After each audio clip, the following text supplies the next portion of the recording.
Okay, are you ready? Yep. So, can you please introduce yourself? Hi, I'm Jessica Hale. I work for Oasis International Schools as Director of Educational Technology.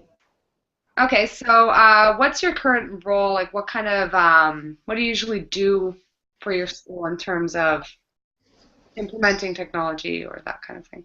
So right now, basically, I am the decision maker at all levels when it comes to implementation of technology, both hardware and software, as well as evaluating and determining what kinds of learning management and student information systems that we put into place.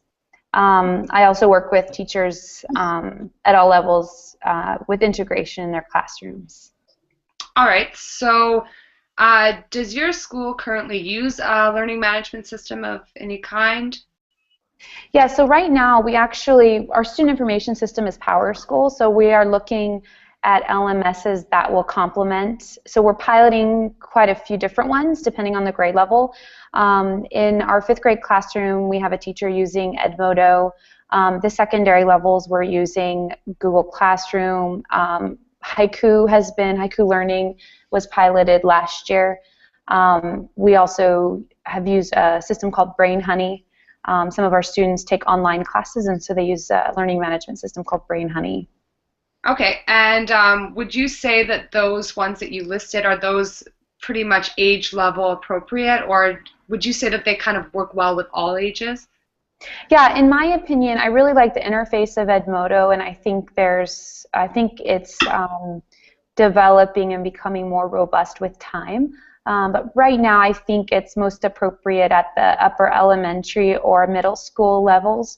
I really have liked working with Haiku Learning, and I think it's got a lot to offer. It's a newer learning management system, but I think they offer quite a lot, and their interface can reach middle and high school. I think is the best levels for that one, and then Google Classroom has just come onto the scene to help management. I don't know that I would call that a learning management system quite yet, but it does help organize the classroom. So Okay, have you ever heard of or used Canvas at all? Canvas no, Interview. I'm not. I haven't used Canvas, or I'm not very familiar with it. Okay, no, that's okay. So how long have you had a learning management system like this, where the students are actually interacting with it with the teachers? Whether it's the ones you have or just how long have you been any kind of learning management system like that? Yeah, I've been using some type of learning management system probably for the last 5 or 6 years, just because it allows me to deliver instruction in different types of ways online. It also allows me to give more immediate feedback when it comes to assessment or practice, homework, that kind of thing, as well as communication with the parents, whether it be grades or day-to-day assignments. I think all those aspects of learning management systems is really, really important. So, since you said you've been using it for a long time, how hard was it to get parents on board or students on board to start with it? Actually, I think it's not very difficult to get students on board, especially with a program like Edmodo, because the interface of Edmodo looks similar to Facebook, and that's what its initial appeal was. Students are very familiar with it, and in fact, I think the biggest challenge with implementation of a learning management system is teaching boundaries with kids.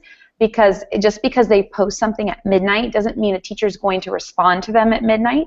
It tends to eliminate barriers, and I mean, we can talk about another subject is talking about, limits on communication and expectations, and teachers signing off at a certain hour and that type of thing. Our work days tend to get longer and more ambiguous, I guess, is a good word to say. So I think that's the biggest expectation, and that goes for parents as well, because just because an assignment has been posted doesn't mean it's going to be immediately graded.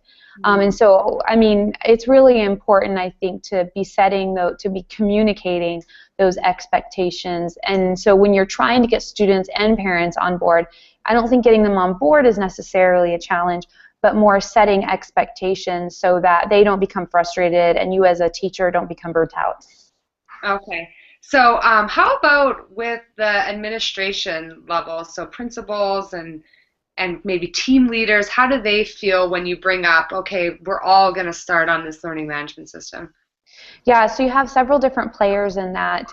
You have teachers that maybe have been doing things traditionally for a very long time. They're maybe not even comfortable with using technology in their classroom. And so they're a really big sell because you have to convince them that's going to improve their instruction and improve their delivery of instruction in the classroom. The administrators, convincing them that one common platform is the best platform, I think, is the biggest challenge. And if you can sell them that it will make their supervision of teachers more efficient, I think that's a key in that one as well as make parents and students happy. Yeah, right. So you mentioned the one Edmodo and Haiku, and you haven't really worked with Canvas, but as you know, those are all cloud-based learning management systems. So do you think there's any benefit to using a cloud-based learning management system over something like Blackboard or Moodle or something like that? Yeah, I'm certified in Blackboard as well. In my graduate work, I did some training on Blackboard, and I do really like the way it operates. But I do think it's a very robust system. It's a very expensive system. As far as cloud-based versus based on a server, the end user doesn't notice a difference. The students aren't going to notice difference. Parents aren't going to notice difference. But administratively, the cost associated with those systems, that's what's going to be the decision-making factor. And so I do think that programs such as Moodle and Blackboard, because they take so much maintenance on the IT end, they really have to sell themselves that they are better. But with the emergence of more cloud-based learning management systems, I think it's going to it's going to create more competition and force Blackboard and programs like Moodle to catch up. And I didn't mention actually OpenClass as well. OpenClass is a cloud-based system that I think is emerging. It integrates Google Apps, and I think that's huge. Integrating systems that are already set in place, I think, is a big selling point to faculty and to administration, because if you try to introduce brand new systems that people are not familiar with, then it becomes overwhelming. But if you can introduce a learning management system that already integrates some technology that's already in place, is a big deal. Right. Yeah, I agree. So how about, you've mentioned a little bit about the IT people not having to do as much if they're not on something like Blackboard or Moodle. So what would they have to do, if anything, with a cloud-based learning management system? There is some work on the IT end as far as setting up accounts and that kind of thing, but when it comes to managing and maintaining a server, that can become quite expensive. And so with some cloud-based systems, you have to pay a fee for that cloud service. But in the end, when you're paying for a cloud service, you almost always end up cheaper than trying to maintain a server and keep it up to date. So. Right. So then what would be, if any, drawbacks to using a cloud-based learning management systems, or just in general learning management systems? What could be something that could be a detriment? Yeah, in my opinion, cloud-based is the future, and I think most systems will be going to cloud-based. And I think programs like Blackboard and Moodle already are finding solutions to this as having their own cloud-based. So, you may pay for their cloud-based service. You don't necessarily have to have a server on site housing the LMS. So. Okay. Let me see. So what do you think the future is? As you said, that obviously cloud-based is going to be huge. Do you have any other predictions for what could happen with LMS in the future? Yeah, I think we're going more to open source content. So if you take a look at iTunes U, there's so much open source and free content there. And logging in to programs and the lockdown of material. So if you consider teachers' content, whether it be delivery of instruction or whether it be student projects and things like that, the more and more we're opening up and putting it out on a global stage rather than keeping it to ourselves in our own four walls of our classroom. Right, and that has a lot to do with it. Not necessarily, because you can still lock things down. If it's cloud-based, you know, it's just serviced in the cloud. I mean, you can still lock things down. So I think open source really is the way to go. And I mean, teachers really have to see themselves as facilitators, and not the end-all of all information and instruction. They're facilitating and guiding students rather than being the textbook answer to everything. And I think that's getting at the heart of the issue with learning management systems.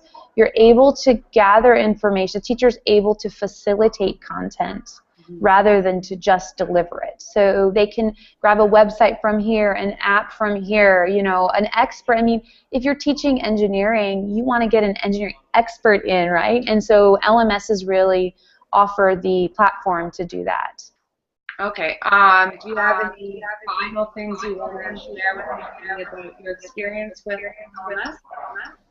No, I just noticed, I think the biggest things when talking about LMS is the open source delivery of instruction that it can offer, and also the immediate feedback. Whether it be a quick question a student has to answer or has to ask and have answered, or whether it be feedback on an assignment. I think that's the biggest key when it comes to and communication. I mean, communication between teacher and student, communication between student and student, communication between parents and teachers and students. I mean, it's yeah, the LMS is a necessary platform for any school, I believe. Okay, well, thank you so much for sharing your knowledge with us, and I'm sure everyone. Thanks, guys.